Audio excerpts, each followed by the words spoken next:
Մի ընտանիքում մի երեխա նոր տարվա սուրբ ծննդյան տոների առթիվ գիշերը բոլորը գնում են քնելու եւ լուսադեմին արդեն պետքա լինի այդ նվերներ բացելու օրը եւ բոլորը քնած են առավոտյան արթնանում են եւ անհամբեր սպասում են որ իրանց փոքրիկ աղջիկը պետքա գա ու վազելով այդ նվերները բացի բայց տեսնում են դեռ քնած է չի արթնանում եւ անհանգստացած մայրը գնում է երեխայի սենյակը բացում եւ տեսնում է երեխան կոմայի մեջ է Բժիշկը գալիս կանգնում է, նայում է մորը եւ տալիս է վատ լուր։ Երեխան չի ապրի։ Գիտես, վախը հարձակվում է, վատ լուրը հարձակվում է, բայց մայրը նայում է բժիշկին,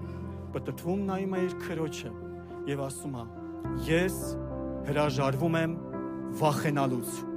Իր որոշման, իր ընտրության պատճառով երեխան փրկվում է, երեխան Աստծո փառքը, Աստծո հրաշքը տեսնում է Հիսուսի զորավոր անունով։